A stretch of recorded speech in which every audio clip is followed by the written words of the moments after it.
Committee will come to order. Without objection, the chair is authorized to declare recess at any time pursuant to Committee Rule 2E and House Rule 11. The chair announces that she may postpone roll call votes. Pursuant to notice, the committee meets to consider the following measures. H.R. 4704, Advancing Research to Prevent Suicide Act, and H.R. 4990, Election Technology Research Act, H.R. 4979, Rural STEM Education Act. Welcome to this markup. And I think we have three excellent bills. I want to thank Representative McAdams, Gonzalez, and Balderson for introducing our first bill we're considering, 4704, the Advancing Research to Prevent Suicide Act. Suicide is a major public health concern and a leading cause of death in America. Tragically, suicide is the second leading cause of death of young people between the ages of 10 and 34. While understanding of suicide has increased over the last 50 years, more research is needed.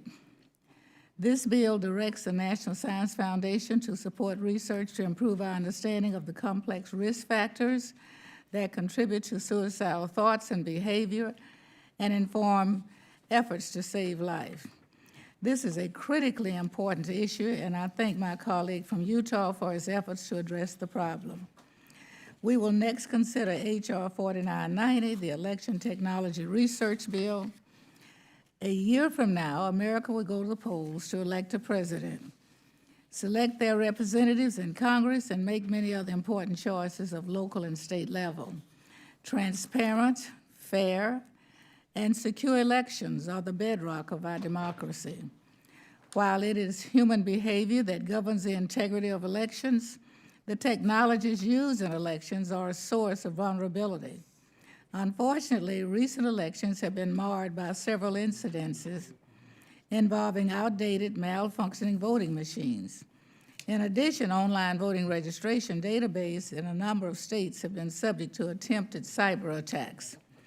These incidents have increased Americans' concern about the integrity of our elections. The Election Technology Research Act makes critical investments at the National Institute of Standards and Technology and the National Science Foundation to support cybersecurity research and modernization of our voting systems. I want to thank Representatives Sherrill and Gonzalez for introducing this good bipartisan bill. It is an important piece of the larger national discussion about ensuring the integrity of our elections. The last bill we're considering today is H.R. 4979, the Rural STEM Education Act. I want to thank Ranking Member Lucas, Representative McAdams, and Representative Beard for introducing 4979. As members of the Science Committee, we know that diversity in STEM is important. We need talented minds from all backgrounds at the table to ensure we can continue to innovate and compete globally. Unfortunately, students living in rural communities are often overlooked in efforts to address STEM diversity.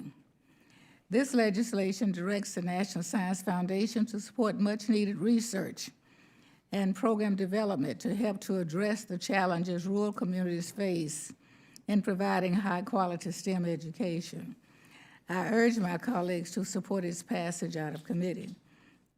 I look forward to considering each of these good bipartisan bills today and quickly moving them to the full House. I now recognize our ranking member, Mr. Lucas, for his opening remarks. Thank you, Chairwoman Johnson, for holding this markup. Today we'll consider three bipartisan bills. The first is H.R. 4704, the Advancing Research to Prevent Suicide Act. And I want to thank the bill's sponsors, Mr. McAdams and Mr. Gonzalez, for working together to address this critical issue. Suicide was the 10th leading cause of death in the United States in 2016, and the second leading cause of death among people ages 10 to 34. For our nation's veterans, it is an epidemic. We lose 17 veterans in America a day to suicide. Despite these rising numbers, there are still major gaps in our fundamental understanding of the underpinnings of suicide and how to prevent it. According to the experts, much more research is needed to understand how people respond to stress, how social influence impacts suicide, and what makes some people more resilient than others. This bill will support basic research at the National Science Foundation to improve our understanding of such factors. Basic research in this area will help inform better interventions and better outcomes. I urge my colleagues to support the bill. Next, we'll consider H.R. 4990, the Election Technology Research Act.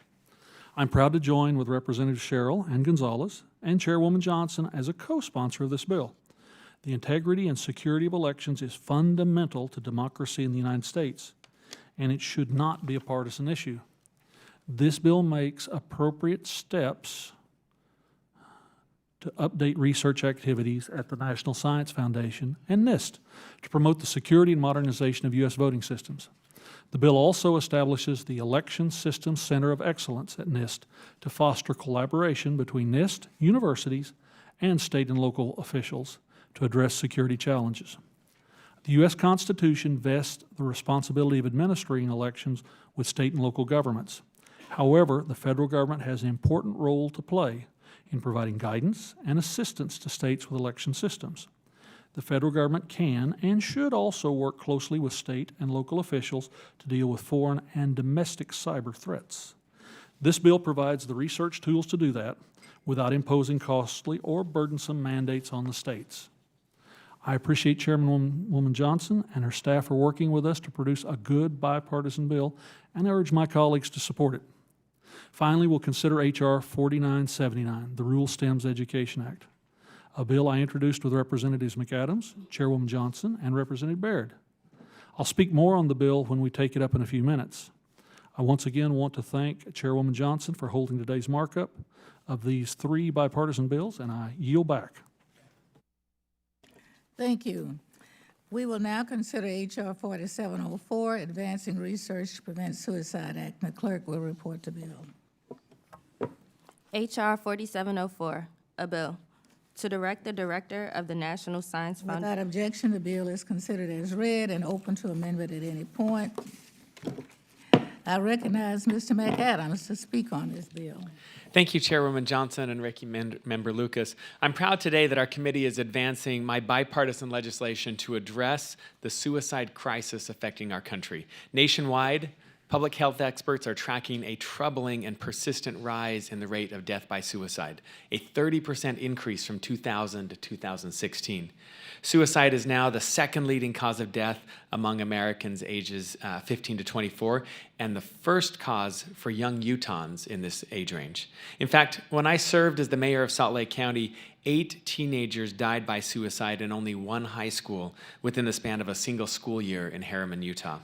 Last week, I convened a stakeholder panel in Utah with providers and advocates. One constituent shared with me at that roundtable that in this school year alone, her school district has had 3 students die by suicide. The loss of these young lives and the pain their loved ones feel have galvanized sorely needed action in our community to assess how we're helping those in crisis and how we can break down stigma. I'm proud to add our efforts to work already underway by the Utah legislature, school officials, and researchers in my state. Understanding the factors that put people at risk of an attempt or suicide is a multifaceted question for sure.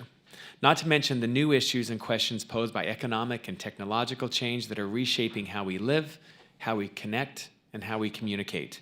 How we understand social relations, our environment, and their connection to human behavior connects us to understanding what puts people at risk of suicide and how we can support them. I'm proud to have worked with my friend, Congressman Anthony Gonzalez, to develop the legislation that we're considering today, the Advancing Research to Prevent Suicide Act, to research these important questions. Our legislation directs the National Science Foundation, a cornerstone of our nation's scientific efforts, to support fundamental research into key fields that affect our understanding of suicide: social behavior, cognition, development, and behavior. I'm proud that our bill has been endorsed by the American Foundation for Suicide Prevention and the American Psychological Association, and I really thank their staff for insight. So thank you again, Chairwoman Johnson, Ranking Member Lucas, for your support on this important priorities for Utah and for America. and I urge my colleagues to support this legislation. I yield back. Well, thank you. Does anyone wish to be recognized? Mr. Gonzalez. Thank you, Madam Chair, for organizing the markup and for the recognition. I urge all my colleagues to support H.R. 4704, the Advancing Research to Prevent Suicide Act. I'm proud to join my friend, Congressman McAdams, in introducing this legislation, and I thank him for his leadership to reduce suicide rates. The bill directs the NSF to support multidisciplinary research on the root causes of suicide across the United States. Suicide rates are continuing to rise across all demographics, and my home state of Ohio has some particularly concerning statistics. Across all ages, the suicide rate in Ohio increased nearly 24%. And according to a report by the Ohio Alliance for Innovation in Population Health, we have seen suicide rates among children, 14 and under, increase by 80% since 2008. Nationally, the veteran suicide rate stands at 1.5 times the rate for non-veteran adults, with 6,139 veterans dying from suicide in 2017 alone. We all know we have a mental health crisis in this country. But for me and for my constituents, the suicide problem is a personal one, impacting far too many close to home. Too many times I have met with a group of constituents to discuss a trade or veteran-related policy issue, but the biggest problem on their mind has been the growing suicide threat.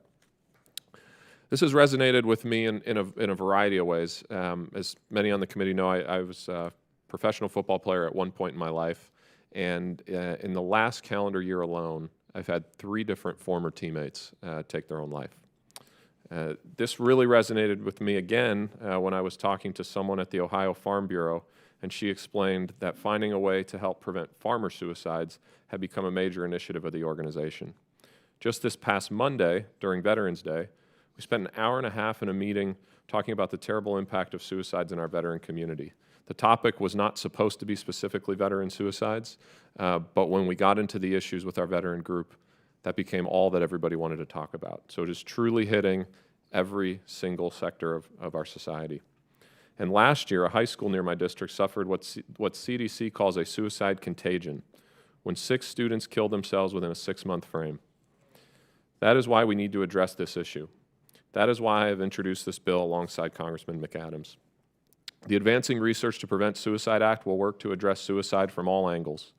The research done under this bill will look at social and economic factors, the use of technology, and the stigma associated with mental health conditions. I sincerely believe that if we want to make a dent on the issue at hand, we can't get by flinging spaghetti at the wall to see what sticks. Our children, our veterans, and our neighbors can't wait that long. It is imperative that we dig in and put in the work to find the roots of this crisis. The more we know about the fundamental causes, the better equipped we will be as a country to tackle the problem head on. Thank you again to Congressman McAdams, Chairwoman Johnson, and Ranking Member Lucas for bringing this bill forward.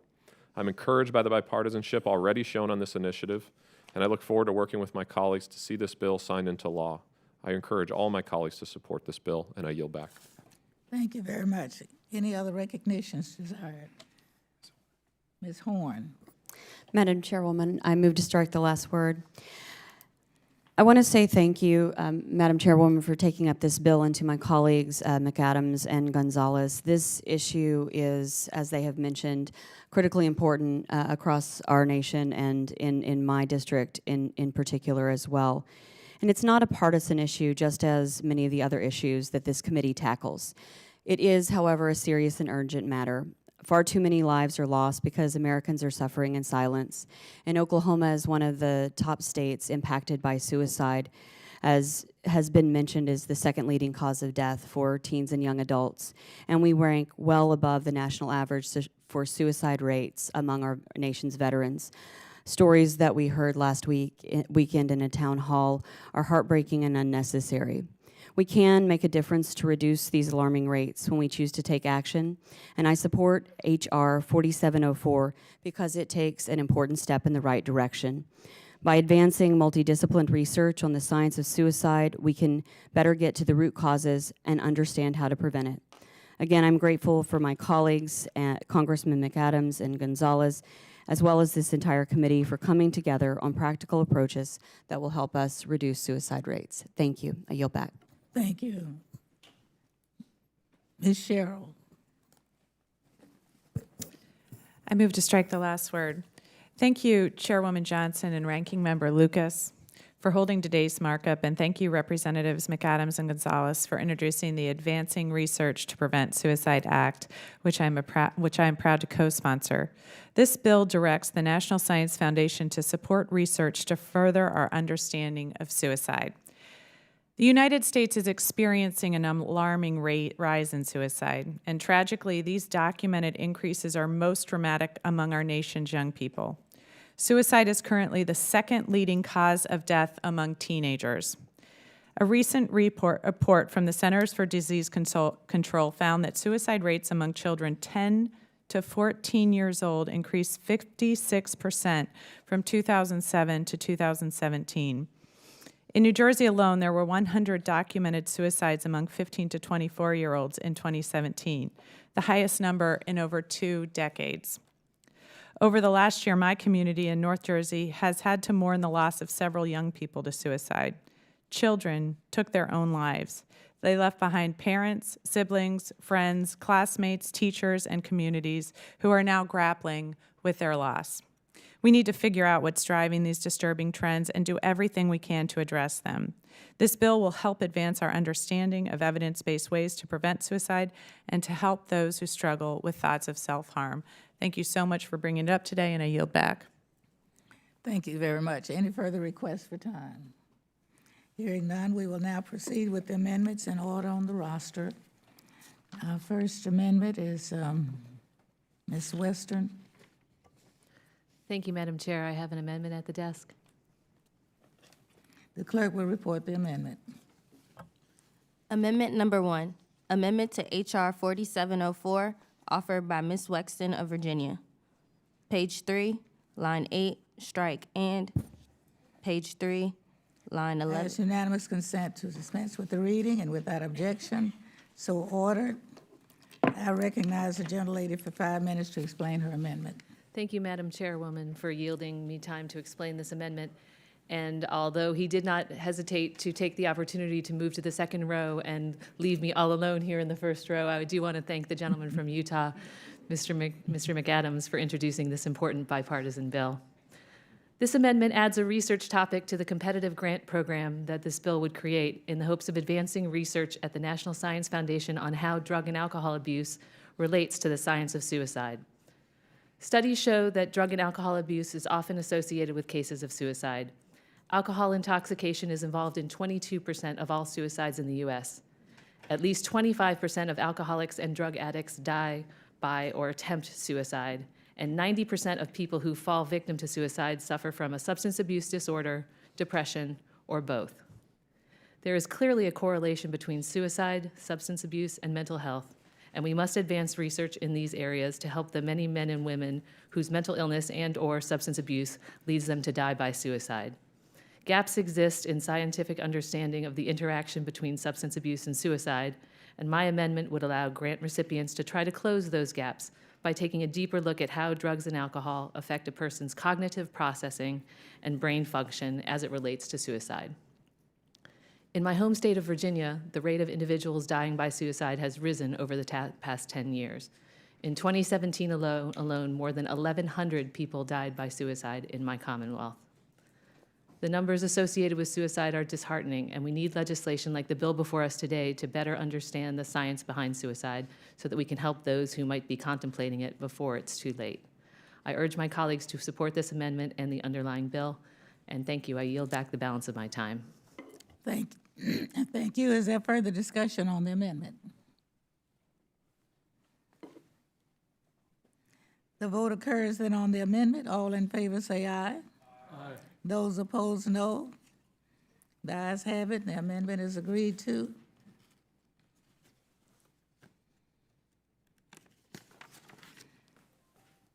Are there any other amendments? If not, a reporting quorum being present, I move that the Committee on Science, Space, and Technology report H.R. 4704 as amended to the House with the recommendation that the bill be approved. Those in favor of the motion will signify by saying aye. Aye. Those opposed, no. The ayes have it, and the bill is favorably reported. Without objection, the motion to reconsider is laid upon the table, and I ask unanimous consent that staff be authorized to take any necessary technical and conforming changes to the bill. Without objection, so ordered. Members will have 2 subsequent calendar days in which to submit supplemental minority or additional views on the measure. We now will consider H.R. 4990, Election Technology Research Act. The clerk will report the bill. H.R. 4990, a bill to direct the National Without Institute. objection, the bill is considered as read and open to amendments at any point. I will recognize the bill's sponsor, Ms. Sherrill, to speak on the bill. Thank you, Chairwoman Johnson and Ranking Member Lucas, for holding this markup. I'm proud to have introduced H.R. 4990, the, quote, Election Technology Research Act of 2019 with Representative Gonzalez and with the Chairwoman and the Ranking Member. Election security is a bipartisan concern, and I'm glad that this committee is working together to address the vulnerabilities with our voting system. In June, I chaired an Investigations and Oversight Subcommittee hearing on election security and voting technology vulnerabilities. During the hearing, we heard from voting technology and election administration experts who discussed current U.S. election system technologies and research recommendations made in the 2018 National Academy's report, Securing the Vote, Protecting American Democracy. The Academy's report and the expert input from that hearing informed the development of my legislation, H.R. 4990. The 2016 elections were a wake-up call to the threats posed by outdated and insecure voting systems, as well as the potential for targeted cyber attacks on technologies that have become essential to our elections. It was clear from the hearing that these issues present opportunities to leverage science and technology to create election systems that are more accessible, reliable, and verifiable. As states take steps to secure voting systems for the 2020 elections, it is critical that we provide additional federal resources and support for voting and election technology research and standards development. The Election Technology Research Act will make federal investments at the National Institute of Standards and Technology, NIST, and the National Science Foundation, NSF, to carry out important research to promote the security and modernization of our voting systems. The legislation requires NIST and NSF to each establish centers of excellence that will encourage partnerships among universities, private sector election technology vendors, and state and local election officials.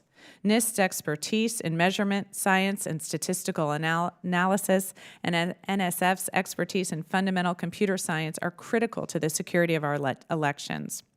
The bill also directs these federal agencies to provide technical assistance to state and local election officials on implementation of cybersecurity standards, privacy standards, risk assessments, risk-limiting audits, and other approaches to ensuring a secure election.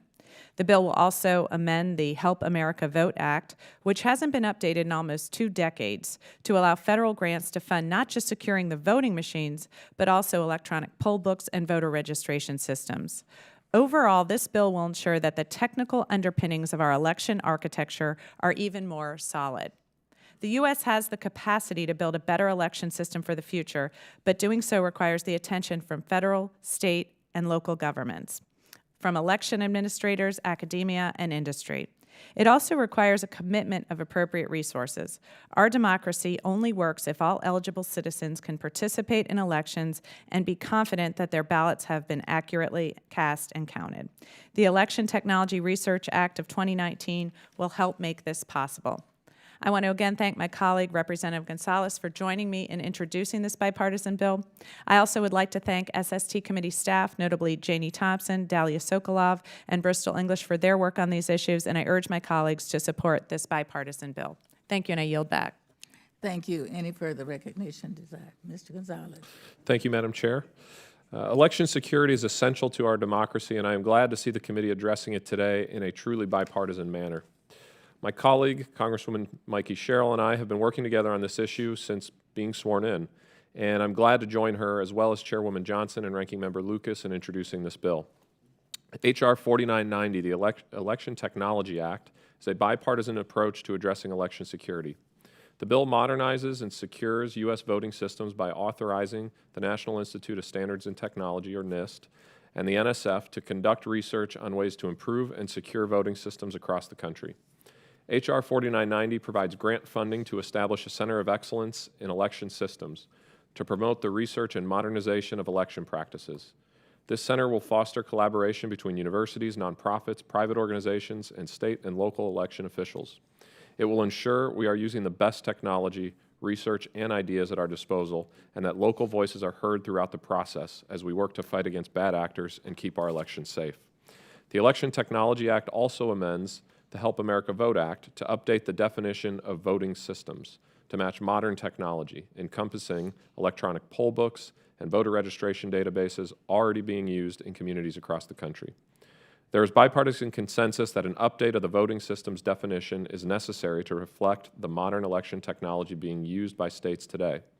With new threats facing our electoral systems, it is imperative that we continue to update our election laws and improve our election security by passing bipartisan election security legislation. Thank you again to the chairwoman, ranking member, and committee staff for their hard work and for bringing H.R. 4990 before the committee for consideration today. This bill will update federal laws to reflect today's technology and encourage innovation on the state and local level to secure our election systems. I urge my colleagues to vote in support of the bill and yield back the remainder of my time. Thank you. Any further requests for time? Ms. Cheryl. Ms. Horn. Ms. Horn. Thank you. I move to strike the last word. Thank you again to Chairwoman Johnson and Ranking Member Lucas for bringing yet another sensible bipartisan bill, and thank you to my colleagues Cheryl and Gonzalez for bringing this important issue to the forefront. There truly is no issue more important to the fundamental health of our democracy than the security of our elections. Just last week, the heads of government agencies, including the FBI, Department of Justice, and national security agencies, warned in a joint security statement that foreign actors, including Russia, China, Iran, and more, would seek interference in the 2020 elections. I'm proud to say that Oklahoma has strong election security, a system based on voter-verified ballots that are impervious to digital interference and maintained for verification in the event of a recount. However, we know that while systems in Oklahoma are strong, there is much work to be done, and that cyber threats continue to evolve. So we must make investments in cybersecurity, in continuing research, so that states and localities can stay one step ahead of the bad actors. That's why it is critical that our committee pass today's legislation on the Election Technology Research Act, which invests in research and voting system security and integrity and allows our federal agencies to provide assistance with the implementation of new standards and technologies. I'm grateful that this conversation and this bill are truly a bipartisan effort, as it should be, and urge my colleagues to to join us in passing this step forward in securing our elections. I yield back the balance of my time. Thank you. Any further requests for time? Hearing none, we now will proceed with the amendments in order on the roster. The first amendment is offered by the gentleman from Florida, Mr. Chris. He's recognized. Thank you, Madam Chair. I have an amendment at the desk. The clerk will report the amendment. Amendment number 1, amendment to H.R. 4990 offered by Mr. Christ of Florida. I ask unanimous consent to dispose with the reading without objection, so ordered. I recognize the gentleman 5 minutes to explain his amendment. Thank you, Madam Chair. A few months ago, I had the pleasure of meeting with one of my constituents, Douglas Town, who lost his eyesight at the young age of 10. Since then, he has dedicated his life to advocating for persons with disabilities, and he now serves as the chair and CEO of Access Ready, a nonprofit disability rights advocacy organization focused on accessible information technology. He told me about his work on behalf of visually impaired individuals, including a passion project to make all aspects of voting accessible to all people. Mr. Town informed me that although there has been an emphasis on making voting machines themselves accessible to individuals with disabilities, that there was a lack of attention being paid to the check-in process at the polls, which were often not accessible to the visually impaired. While the underlying bill requires voting machines to be accessible to individuals with disabilities, it does not specifically say that poll books, a key component of the check-in process, be similarly accessible. Picture it. When poll books are not offered in accessible formats, poll workers are forced to read personal information aloud in front of other voters and staff in order to complete the check-in process for visually impaired voters. It's an invasion of privacy. For that reason, my amendment makes it clear that the Centers of Excellence in Election Systems established by this legislation to study and improve voting systems in our states must also evaluate whether the check-in process at polling locations is accessible to voters, making sure that everyone can participate in the voting process equitably from beginning to end. Accessible poll books, along with accessible buildings and voting machines, will help give individuals with disabilities equal access to the ballot. I think this is something we can all get behind. I thank Mr. Town for his advocacy, and I urge my colleagues to support this amendment and yield back the balance of my time. Thank you. Any further discussion? No request for time. Then the vote occurs on the amendment. All in favor say aye. Aye.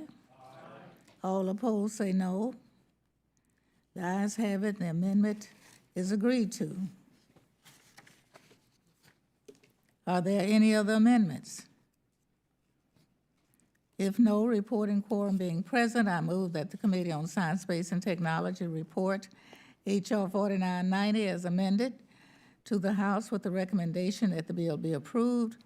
Those in favor of the motion will signify by saying aye. Aye. Those opposed, no. The ayes have it, and the bill is favorably reported. Without objection, a motion to reconsider is laid upon the table, and I ask unanimous consent that staff be authorized to make any necessary technical and conforming changes to the bill. Without objection, so ordered. Members will have 2 subsequent calendar days in which to submit the supplemental minority or additional views on the measure. Our next bill will be 4979. The clerk will report the bill. H.R. 4979, a bill to direct the Director of the National Without Science... objection, the bill is considered as read and open to amendment at any point, and I recognize the ranking member to speak on the bill. Thank you, Madam Chairman. I'm pleased to be leading this important bipartisan bill to improve STEM education in rural communities. I'd like to thank you, Congressman McAdams and Congressman Baird, for working with me in developing it. H.R. 4979 continues this committee's long bipartisan history of supporting and expanding STEM education for all.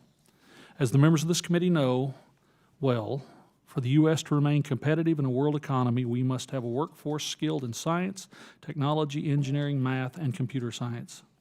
The demand for these skills is so strong, in fact, that many employers are struggling to fill these open jobs. In Oklahoma, for instance, our universities have doubled the size of their engineering programs, but still can't keep up with the demand. Even after the most recent class entered the job market, there were still more than 2,000 open engineering jobs in the state. Over the next decade, the STEM shortage is anticipated to reach 1 million positions, according to the Bureau of Labor Statistics. Meeting this demand starts in elementary school, with STEM education becoming so fundamental to success in any industry.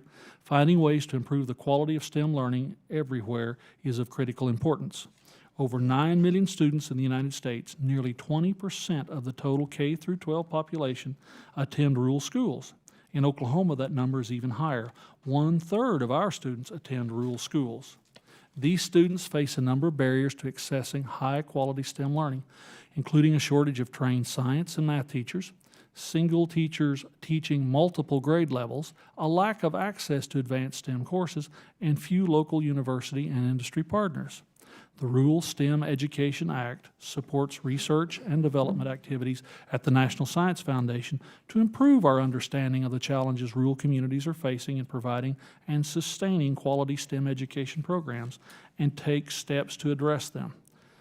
This bill includes a number of provisions to provide rural educators with the tools they need to be successful. It supports opportunities for rural educators to refresh and enhance their own STEM knowledge, such as computer science training or participation in research opportunities at federal laboratories and universities. These experiences provide rural educators with high-quality STEM skills and practices they can take back to their classrooms and pass on to their students. A major focus of the bill is broadening the participation of rural students in STEM. For example, the bill supports place-based learning. Rural students have direct access to physical sciences every day in their communities. Place-based learning connects students to the science that's right outside their doors, whether it's studying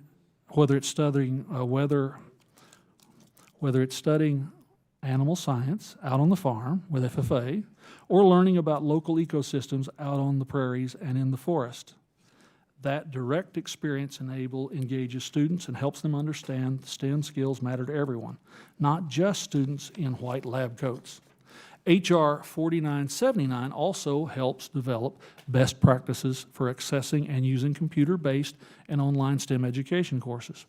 Finally, the bill takes steps to address one of the key obstacles to rural STEM education, reducing connectivity, and particularly the lack of broadband access. Of the 21 million Americans who lack access to broadband, the majority live in rural areas. The bill directs the Institutes of Standards and Technology to establish a prize competition to advance innovative technologies for broadband connectivity deployment in underserved rural communities. It also codifies a working group to set key research priorities for improving broadband access so many rural communities can enjoy the same connectedness as the rest of the country. Taken together, the measures in this bill will improve rural STEM education.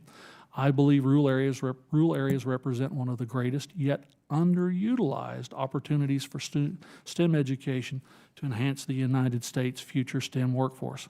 I'm pleased this bill has gained the endorsement of the STEM Education Coalition, BATL, and STEMX, the National Science Teaching Association, the American Chemical Society, the Girl Scouts of the USA, Microsoft, and the Association of Public and Land-Grant Universities. At this time, Madam Chair, I request the letters of support for H.R. 4979 I received from the Association of Public and Land-Grant Universities and the American Chemical Society be entered into the record. Without objection. I again want to thank Chairwoman Johnson, Representative McAdams, Representative Baird, and their staff for working with us on this bill. I look forward to moving this bill in the House and the Senate, and I urge my colleagues to support it. And I yield back, Madam Chair. Thank you very much. Anyone else desire to be recognized? Mr. McAdams. Thank you, Madam Chair. And thank you, Ranking Member Lucas and Representative Baird, for your leadership on this important legislation. I'm proud to be the lead Democratic sponsor of the Rural STEM Education Act and invest in STEM education for Utah's rural communities. Rural school districts across my state face unique and pressing challenges to provide our students with 21st century learning opportunities and to equip teachers with the tools that they need. These issues limit our ability to support students in their future, but they also limit the ability of many Utahns who live, work, and contribute in their treasured home communities or face the choice of leaving rural Utah to pursue opportunities elsewhere. So I believe the Rural STEM Education Act is a needed investment in our nation's STEM education, but STEM education and job creation are also key to our rural communities' economic future. Utah is home to a number of leading innovative sectors, from medicine to computing to space. And employers regularly tell me that they need more talented STEM workers, and we can't fill the skills shortage without looking to the talent and potential of our students in rural areas. In my state, partners like Utah's STEM Action Center and our colleges and universities are currently doing great work to support teachers with training programs and by developing toolkits to bring hands-on learning, such as robotic experiments, to classrooms across our state. I believe the Rural STEM Education Act builds on our current work to invest in rural communities and in our rural economies. Thank you again, Ranking Member Lucas, for your leadership on this legislation, Representative Baird, and Chairwoman Johnson for making STEM education a key priority of this committee. I urge my colleagues to support this bill, and I yield back. Thank you. And Madam Chair, can I note?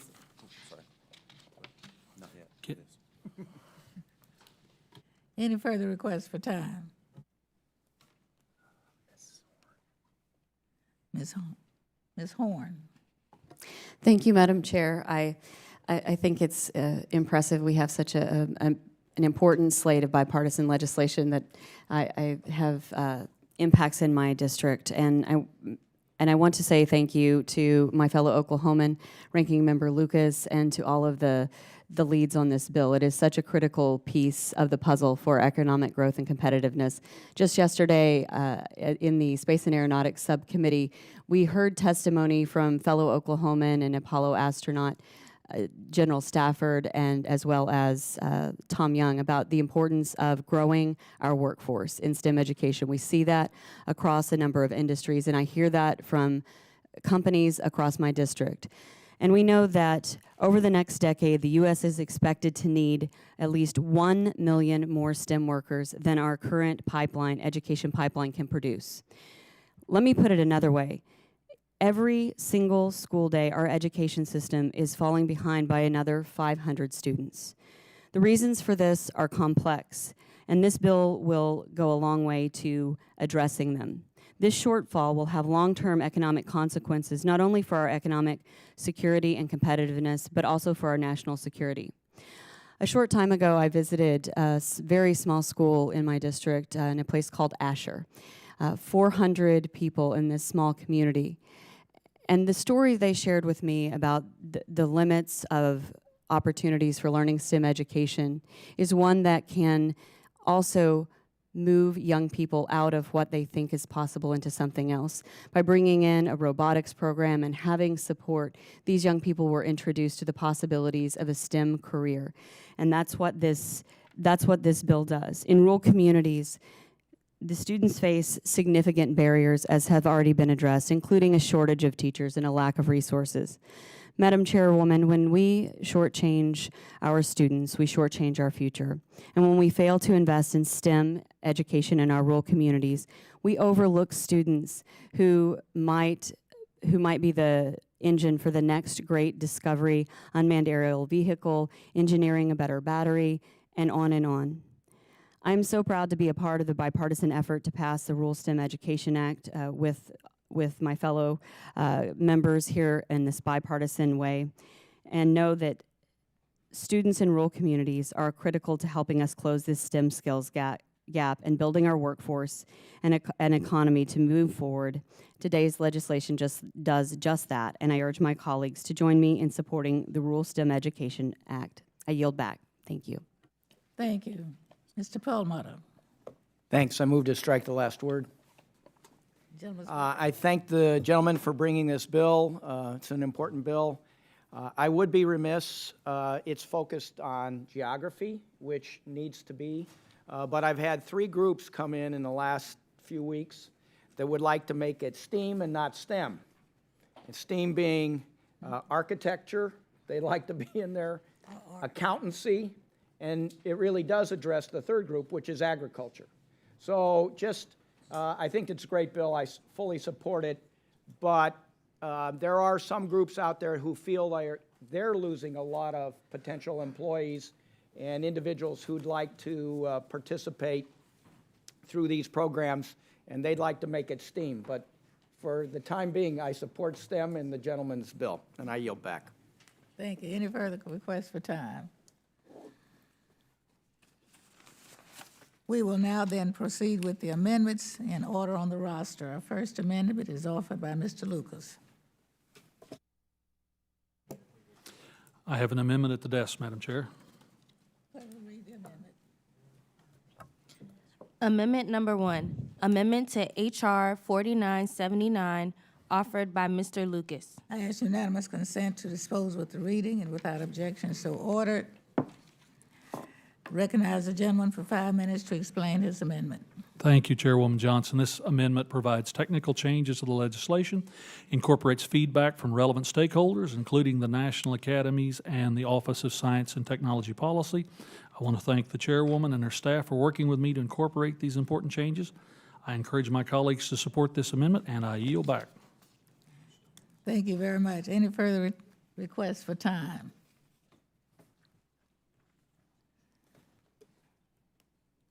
Then the vote occurs on the amendment. All in favor say aye.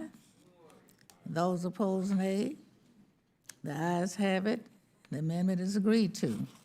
Our next amendment is offered by Ms. Herrera Butler. Thank you, Madam Chair. I have an amendment at the desk. The clerk will report the amendment. Amendment number 2, amendment to H.R. 4979, offered by Ms. Herrera Butler. Ask unanimous consent to dispose with the reading without objection, so ordered. Recognize the author for 5 minutes to explain her amendment. Thank you, Chairwoman Johnson and Ranking Member Lucas. I'm proud to support the bill here in committee and when it comes before the House for consideration. I'm also proud to offer an amendment of great importance to Washington State and my district in Southwest Washington. My home is now a growing silicon forest, with STEM industries making up almost 40% of the gross regional product. And I support this bill because it's going to help teachers and students in rural communities compete in our quickly changing economy. Now, the amendment I'm offering today will amend the Rural STEM Education Act to further highlight the importance of pre-K through 12th grade students' exposure to and engagement in computer science. It includes a finding that states that researchers predict by 2020 there will be more than 1 million computing jobs than applicants who can fill them. And to meet this demand, we must ensure that our students have the opportunity to gain computing skills needed to be competitive in this future economy. Now, my amendment is going to ensure that the computer science and coding are included as eligible activities supported under this bill. So large employers like Microsoft and small startup companies alike have thousands of job openings that require them computer and coding related skills but are struggling to fill those openings. And in fact, in Washington State alone, we have over 17,000 open computing jobs.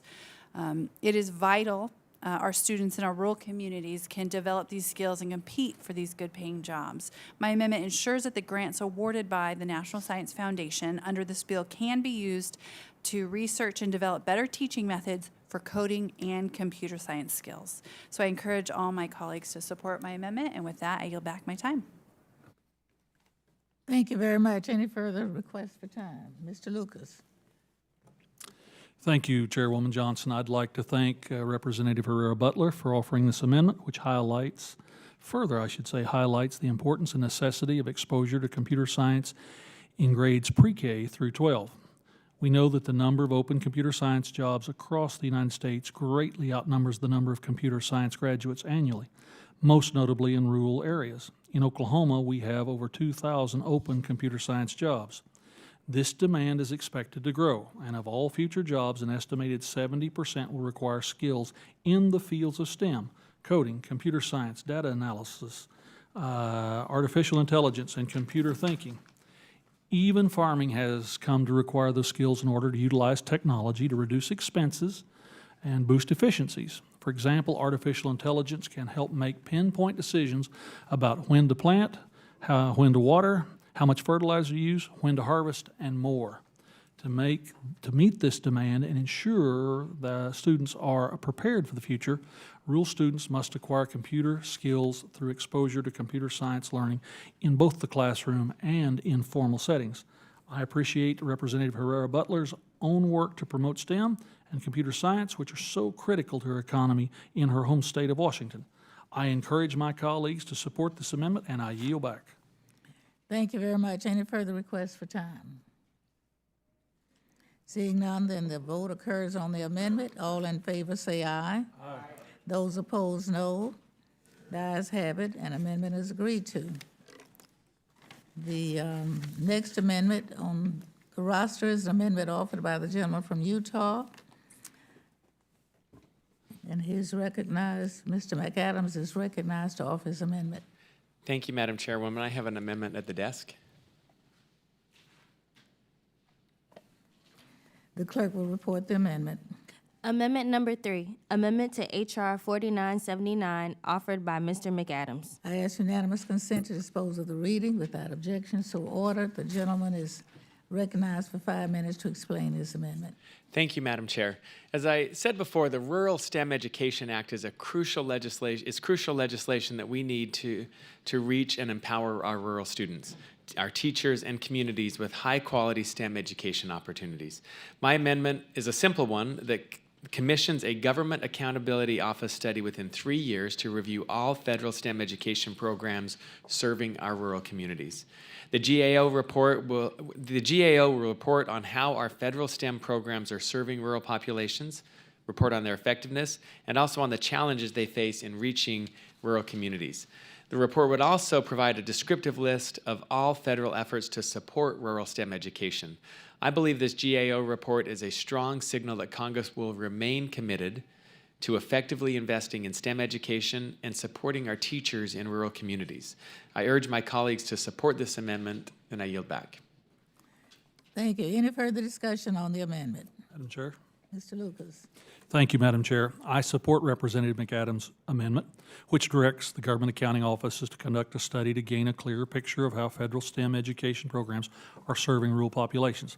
It's important we have a full understanding of how the federal government is currently serving these communities. I encourage my colleagues to support this amendment, and I yield back. Thank you. Any further comments?